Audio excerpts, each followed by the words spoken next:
Hello everyone, this is me Aisha Ibrahim. Welcome to my YouTube channel. Today we are going to discuss Theory of Suicide by Emile Durkheim. So let's start.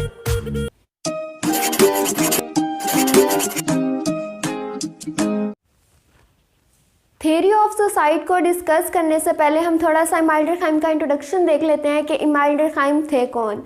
Email डुरखाइम 1858 में पैदा हुए थे। वो एक French sociologist थे 19th century के, और वो एक यहूदी मजहबी फैमिली से बिलोंग करते थे। उनकी फैमिली जो थी वो गरीब थी और उनके फादर जो थे वो राबी थे। जैसे मुसलमानों में मौलवियों का कॉन्सेप्ट है, हिंदुओं में पंडित का, क्रिश्चियंस में फादर का, इसी तरह जो यहूदी थे उनमें राबी का था। तो यानी उनके फादर जो थे, आगे उनके दादा, या इस तरह से वो एक पूरी उनकी नस्ल ही इसी तरह चली आ रही थी। तो उनकी फैमिली चाहती थी कि वो भी ऐसे ही आगे अपने बाप का ओहदा संभालें, यानी कि वो भी राबी बने। लेकिन वो जो थे वो साइंस को फॉलो करते थे, वो हर चीज़ के पीछे लॉजिक और रीज़न देखते थे। वो बेसिकली उन्होंने स्टडी किया होता फ़िलासफ़ी को। तो वो जो थे वो पॉजिटिविज़म के कॉन्सेप्ट को बहुत सपोर्ट करते थे। अगस्त कॉम्टे को वो अपना मास्टर कंसीडर करते थे। तो जब उन्होंने साइंस की तरफ आके साइंस को स्टडी करना शुरू किया तो वो एक एथीस्ट बन गए, और वो कॉम्टे से काफ़ी ज़्यादा इंस्पायर्ड नज़र आते हैं। उनके बहुत ज़्यादा कॉन्सेप्ट्स को उनकी थेरीज़ में भी देखा जा सकता है। पॉजिटिविज़म के वो सपोर्टेड थे। 1882 में उन्होंने फ़िलासफ़ी में ग्रेजुएशन की, और 1882 से 1887 तक उन्होंने फ़िलासफ़ी को एज अ सब्जेक्ट पढ़ाया भी, और 1887 में ही उनकी आगे शादी हो गई थी। उनकी famous theory suicide theory, division of labour, theory of social fact, theory of religion, ये उनकी कुछ फेमस थेरीज़ हैं। इसके अलावा भी इनका बहुत अहम काम है सोशियोलॉजी में जो उन्होंने परफॉर्म किया, और वो कन्वेंशनल सब्जेक्ट्स के अगेंस्ट थे। वो कहते थे ये क्या रवायती निज़ाम है तालीम का कि एक ही कोर्स होता है, साल हर साल आप बच्चों को वही पढ़ाते हो।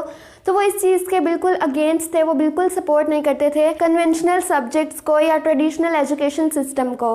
देन 1917 में 59 ईयर्स की एज में उनकी डेथ हो गई थी। तो ये थोड़ा सा इंट्रोडक्शन है इमाइल डुरखाइम का। अगर हम इमाइल डुरखाइम के इंट्रोडक्शन की बात करें, इनकी बायोग्राफी की बात करें, तो वो एक ऐसी हस्ती गुजरी है सोशियोलॉजिस्ट में जिनका इतना मेजर वर्क है कि हम उन पे इजीली 2 से 4 घंटे आराम से डिस्कशन कर सकते हैं।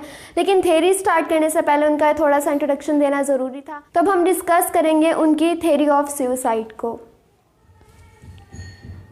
थेरी ऑफ सुसाइड में सबसे पहले हम डिस्कस करेंगे कि सुसाइड क्या होती है, उसका बैकग्राउंड देखेंगे कि इमाइल डुरखाइम ने क्यों और कैसे ये थेरी दी, और देन जो उसने 4 टाइप्स दी हैं सुसाइड से रिलेटेड हम उनको डिस्कस करेंगे। तो सबसे पहले है सुसाइड।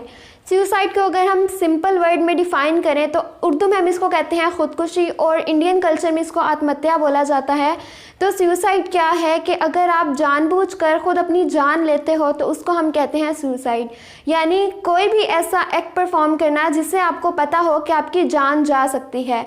इमाइल डुरखाइम ने इसको इस तरह से डिफ़ाइन किया था कि कोई भी डायरेक्टली और इनडायरेक्टली एक्ट परफॉर्म करना जिससे आपको मालूम हो कि इसके नेगेटिव कंसिक्वेंसेस आ सकते हैं, आपकी जान जा सकती है, तो ये जो है ये सुसाइड कहलाती है। अब डायरेक्टली और इनडायरेक्टली क्या हो सकता है कि डायरेक्टली जैसे आपने पॉइजन पी लिया, आपने छत से छलांग लगा दी, इस तरह से जो आप डायरेक्ट कोई भी एक्ट परफॉर्म करते हो जिससे आपको पता हो कि बचने के चांसेस नहीं हैं, तो वो जो है वो डायरेक्ट होगा।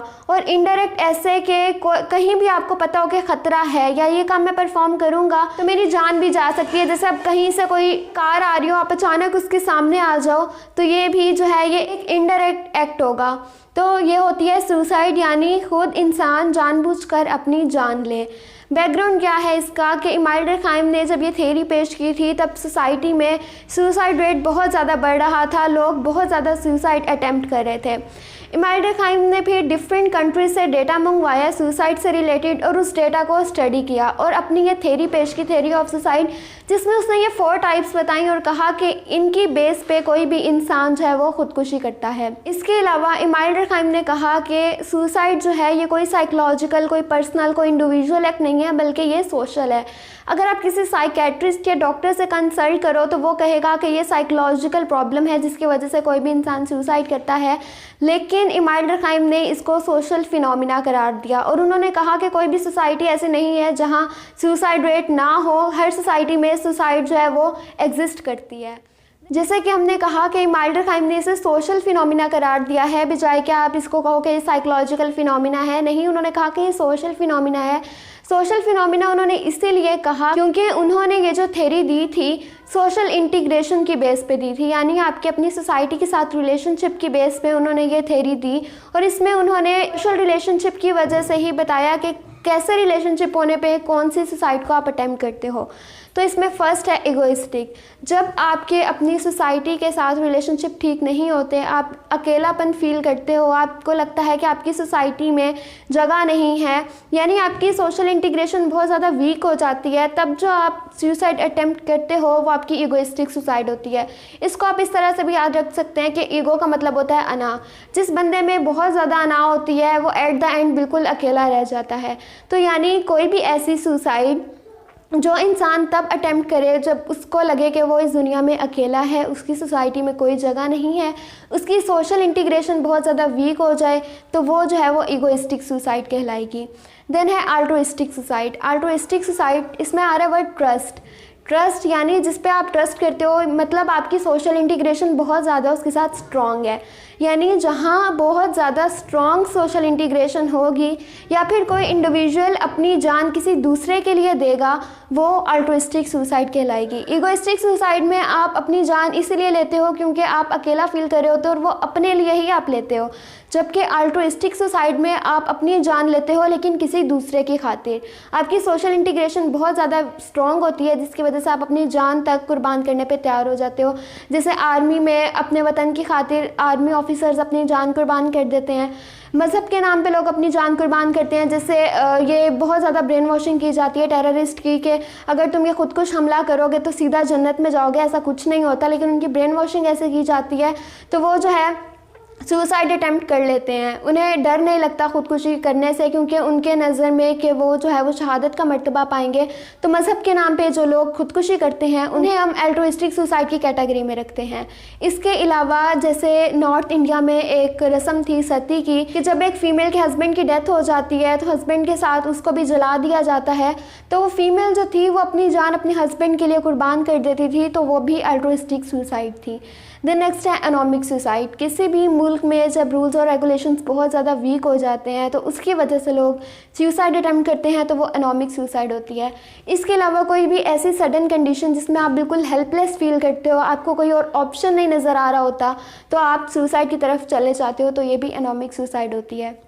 जैसे अगर कोई बिजनेसमैन है, उसको बिज़नेस में बहुत ज़्यादा लॉस आया और उसके पास अब उसे कोई ऑप्शन नहीं नज़र आ रहा, वो ख़ुद को बिल्कुल हेल्पलेस फील कर रहा है, तो वो जो सुसाइड अटेम्प्ट करेगा वो एनोमिक सुसाइड होगी। इसी तरह अगर किसी को इंसाफ नहीं मिल रहा, या अगर फॉर एग्ज़ाम्पल किसी बच्ची का रेप हुआ है तो वो अब सोसाइटी में निकलने के काबिल नहीं रही, उसको इंसाफ नहीं मिल रहा, तो वो डिप्रेशन की वजह से खुदकुशी अटेम्प्ट कर लेगी, तो वो जो है वो भी एनोमिक सुसाइड होगा। यानी लॉलेसनेस की वजह से आप सुसाइड अटेम्प्ट करते हो, या कोई ऐसी सडन कंडीशन जिसकी वजह से आप बिल्कुल खुद को हेल्पलेस फील करते हो और आपको कोई और ऑप्शन नहीं नज़र आता सुसाइड के अलावा, तो ये एनोमिक सुसाइड होगी।